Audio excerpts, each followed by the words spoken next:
Hello, welcome to Illinois Stories. I'm Mark McDonald in Ipava, east of Macomb.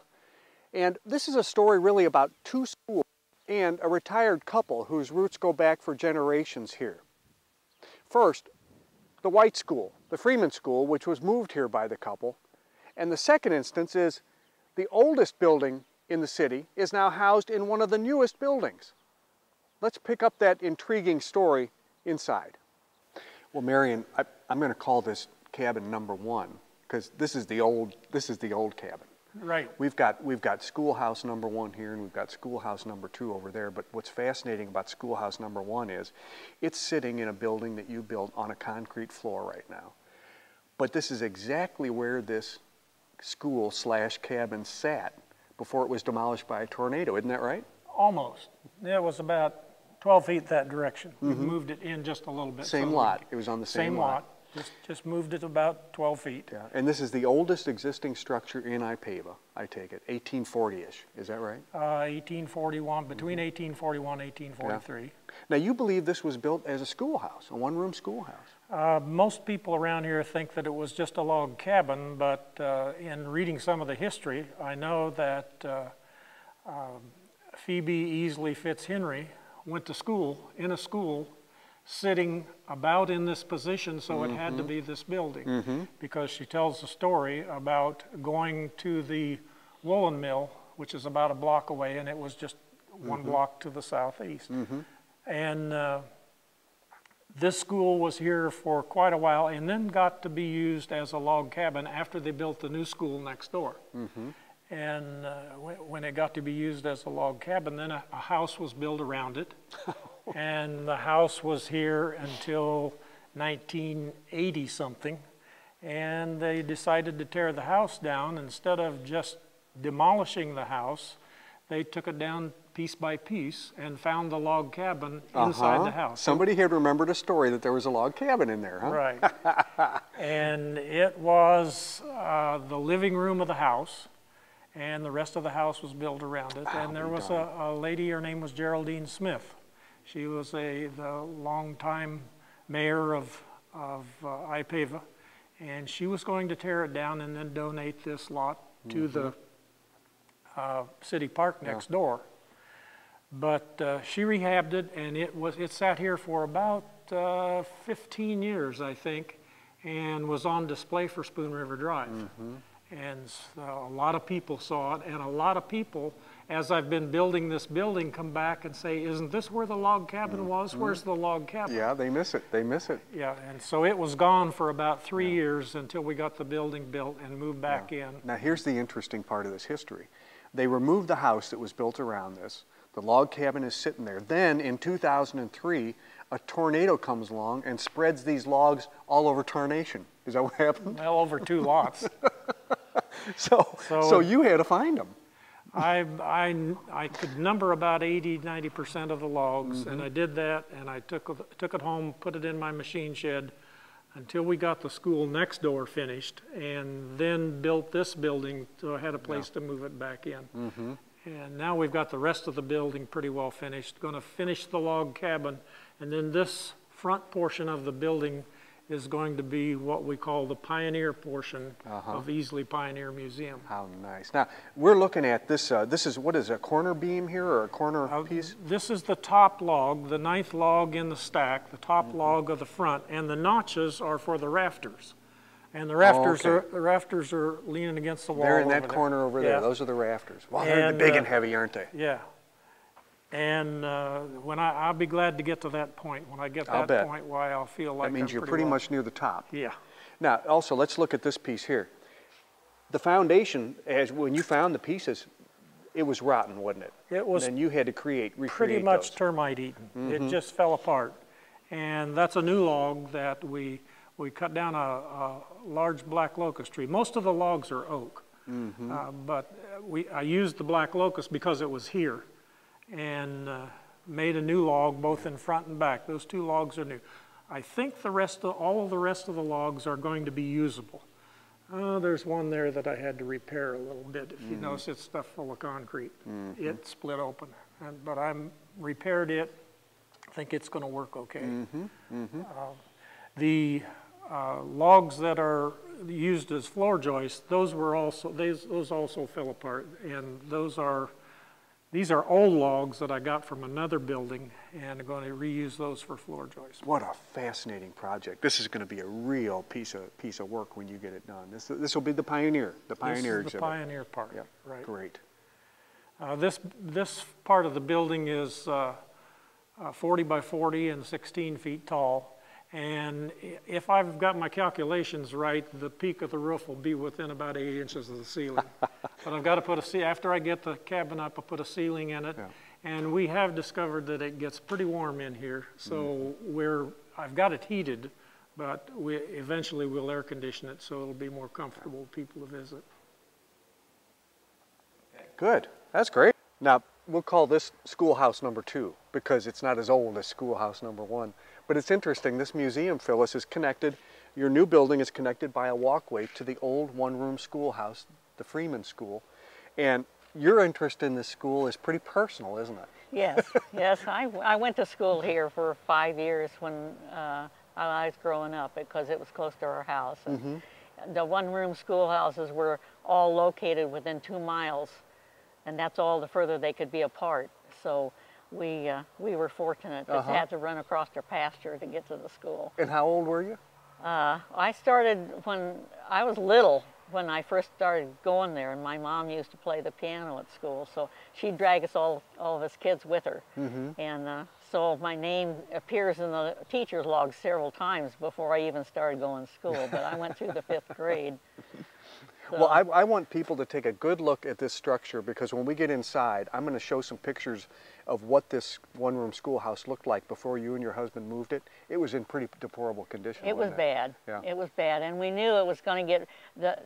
We were fortunate that the man that had it had kept it on a good foundation and kept a good roof over it, and it's made out of the white oak that was native of the area at that time.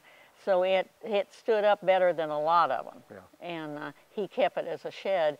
And yeah, it was a job when we first started. Well, let's go in and relive some of your memories, okay? Okay. Okay. All right.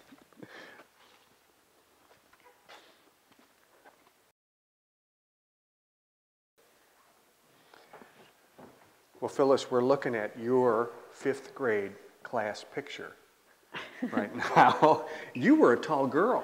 Yes. This was back in 1946, I guess, huh? That was in 45 when we took that picture, and that was the beginning of that year. And most of the pictures that we have are, if you'll notice, they're taken outside the building, and that was the reason was because they needed the light.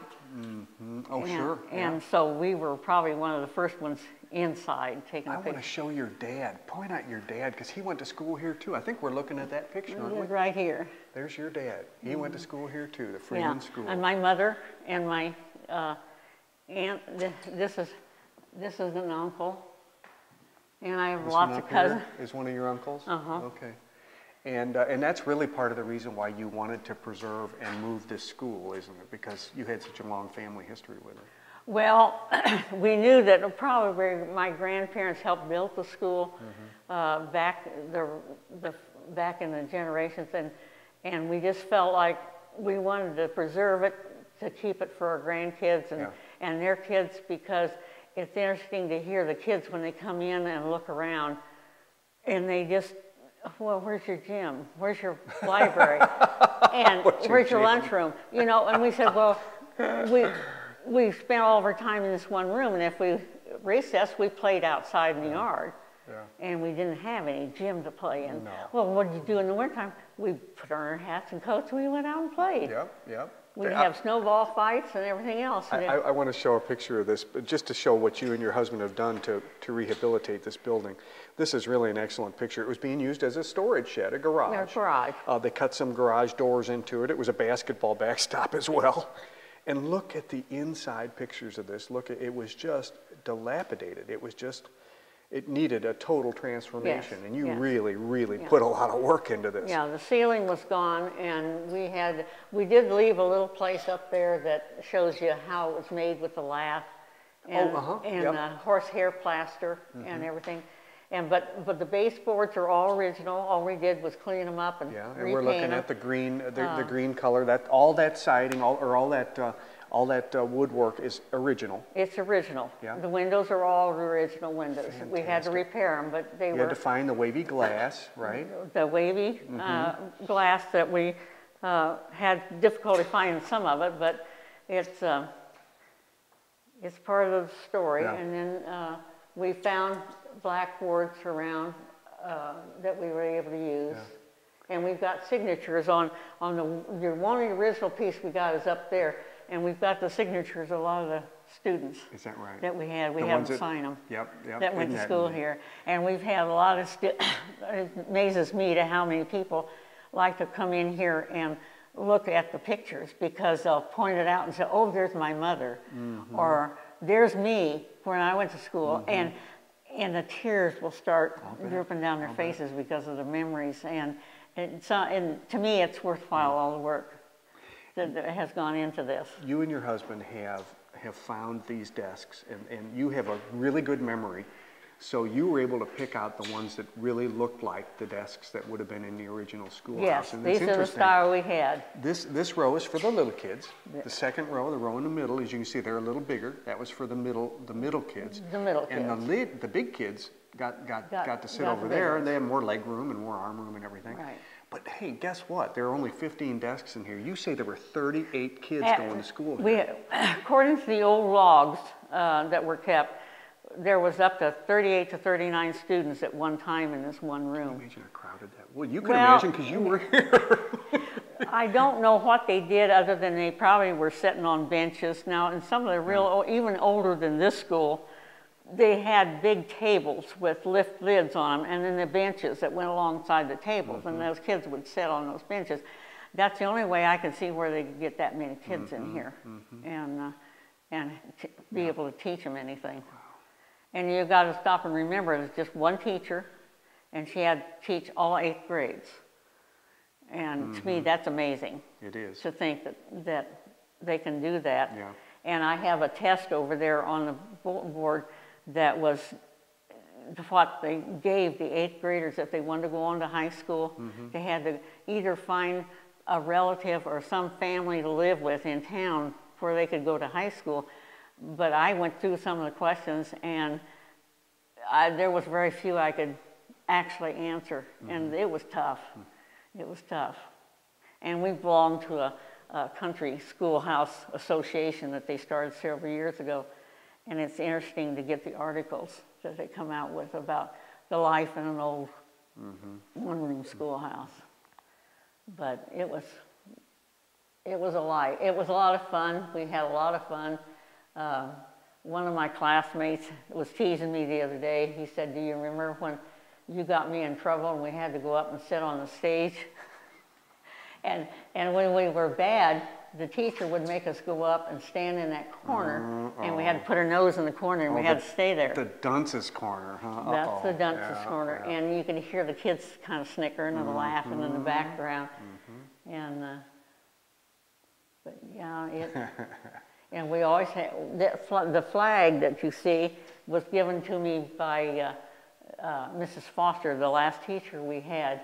It's got the 48 stars in it. Yeah. And I always had the flag up there, and always the picture of Lincoln and Washington. Yeah. Those were always present in every room, any schoolhouse. Well, Marion, you know, thinking about moving a building that was built in the 1870s and then actually doing it are two different things, aren't they? What was it like trying to get that thing up and moved? It took a little while because it had been changed quite a lot.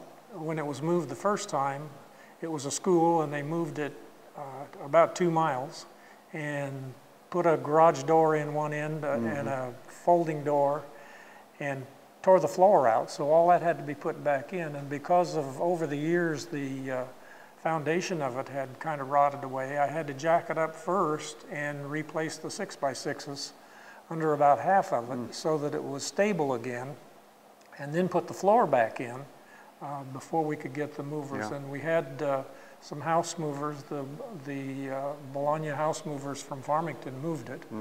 And they got it jacked up, pretty big job, and got it on wheels. And then instead of taking it a direct route, there were too many wires, so we had to go an indirect route, go out in the old Camp Ellis, and we went 13 miles to get 5 miles. Wow. But it was quicker to go that way and miss the wires, and a whole lot cheaper. So we did it that way, and it was really interesting to see such an old building and to watch it from one point to another. And at one point we got it up to 28 miles an hour. Wow, were you worried about it? Were you worried it was going to tip over or crack in the middle or something? It really moved well, and they did a great job of moving it. And after we got it on the new foundation, it fit just right. And then the hard work came of trying to get it to look like the school looked.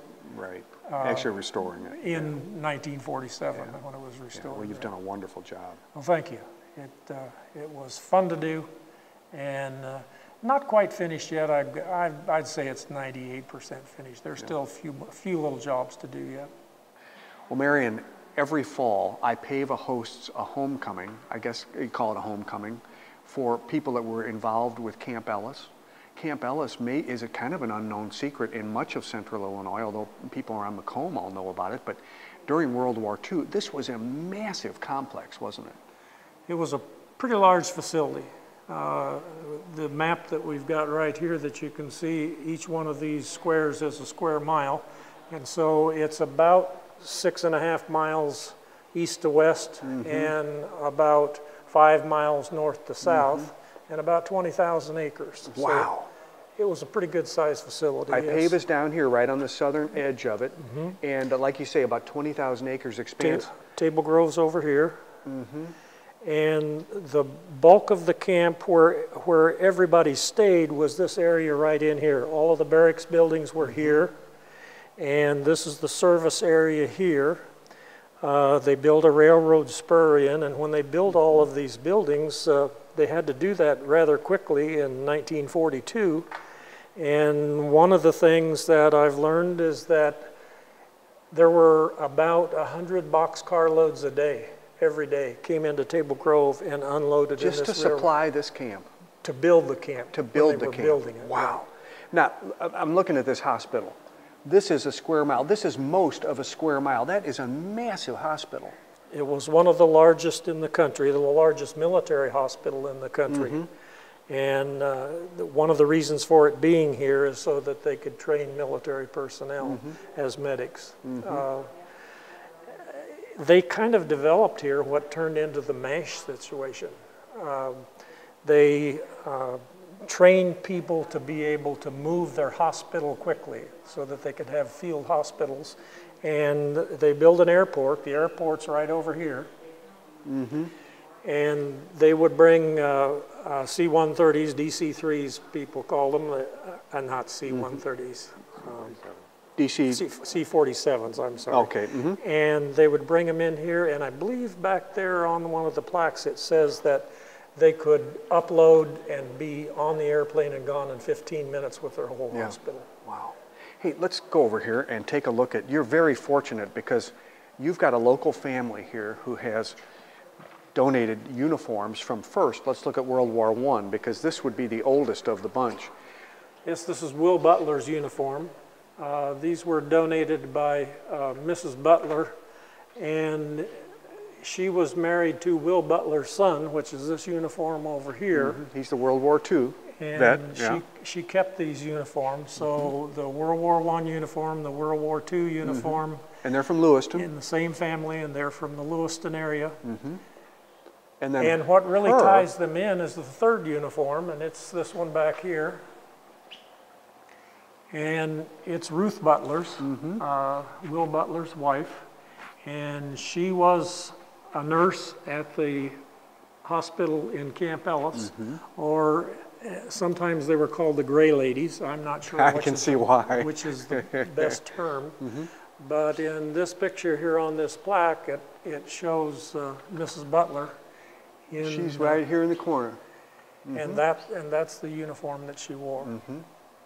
Well, Marion, a lot of people are surprised to know that this was not only a training facility, but this was a place where prisoners of war were kept, housed. Isn't that correct? What a lot of people don't realize is there were several places where prisoners of war were housed around Illinois, mostly in northern Illinois, but there were quite a few here. And during the period of time of the camp, early in that period of time, there were around 1,500 and up to 3,000 prisoners of war, and they were housed in this area. This is the area where the railroad comes in, and the warehouse area here, but the prisoners of war were in this area. Right, and they were segregated. That's kept separate in a separate corner of the camp. Yes, but they weren't kept there entirely. They did a lot of work around this part of the country. Some of the people who went to school in Freeman School can remember prisoners of war marching down the road beside their school, and that was about 4 miles away. They went out to farms and worked. Let's they take a went look. To, down by Havana and worked on levees during the flood. There were a lot of things that they did. They weren't confined completely to the camp. Picture up here of them marching somewhere on the camp, and of course being watched by our soldiers. But it's interesting. I guess most of them came from the North Africa campaign, and most of them were German, I guess. They came from Rommel's group. And it's been sort of interesting to me, of all the visitors that have been here to the museum, it's probably the most asked question is about prisoners of war, and it's probably the thing that I know least about. I'm just learning about it, and I find out something all the time. But it is really something that people want to know about. They don't realize that there were World War II prisoners of war in our state. Now, you've recently acquired something which I find very intriguing. Let's go look at part of this airport runway, because this, and I had a lot of questions about this, this was part of the runway that planes would come in and out on. This was a mile long and how wide? 50 feet wide. 50 feet wide and a mile long. 3 mats wide, which is just about 50 feet, and a mile long. Of course, this was before jet airplanes. These, At that period of time, they built this in 1942, and at that period of time, a twin-engine airplane was a big airplane. There weren't very many 4-engine airplanes. We were just getting started with the B-17 and the B-24.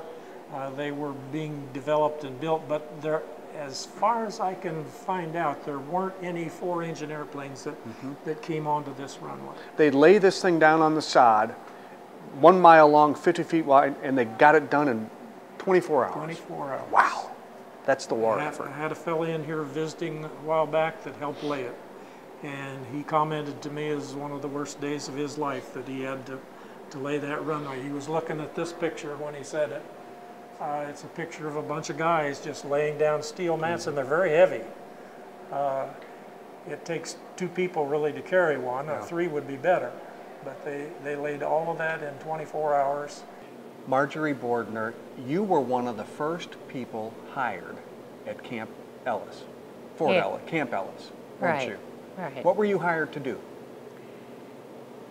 I was hired to interview workers to help build Camp Ellis, because we had been through war with the Japanese attack on Pearl Harbor. We were instantly in war, and we needed a camp to return at with what we could produce in the way of a good army, as well as train. Yeah. And Camp Ellis was huge, wasn't it? Immense. It was, let's see, 17,000 acres. 17,000 acres. We did not purchase the land. The government took care of buying all of this acreage. But it was my job to interview workers to build Camp Ellis. And anybody, any able-bodied person who could handle a saw or a hammer? I hired him as a carpenter. Well, you had a lot of buildings to build, didn't you? So I had a lot of buildings to build. But we had help. We had a lot of POWs. The POWs that were there, they were the result of the Japanese attack on Pearl Harbor and our need for a lot of help in a hurry. And this is how we could do it. I did not speak German, but I knew what to do, and I got the job done. And a lot of these POWs were Germans from the African campaign, I guess, They the Northern were, African they campaign. were Germans. I could tell you that they could whistle at us girls. They couldn't. I couldn't speak German. But one language is universal, right? But that's the universal language, and we all participated. I want to show your book because you have written one called Camp Ellis, From Cornfields to Marching Feet. This is probably the resource book that most people go to when they have questions about Camp Ellis. I believe so. And I want to show this too, because if people weren't familiar with Camp Ellis, they can't imagine what a big draw this was, because apparently in July of 1943, when Camp Ellis was dedicated, 70,000 people came from all over the Midwest, I guess, to attend the dedication. And I took my parents to the dedication and was there with all that mob. But it was worth it. You were in the middle of a huge project that resulted from the Japanese attack on Pearl Harbor, and we had to return with something as good and bigger yet, and in a hurry. Thank you, Marjorie. You're welcome. The Easley Pioneer Museum doesn't have any regular open hours yet, but they are open to groups by appointment if you call ahead. With another Illinois Story in Ipava, I'm Mark McDonald. Thanks for watching.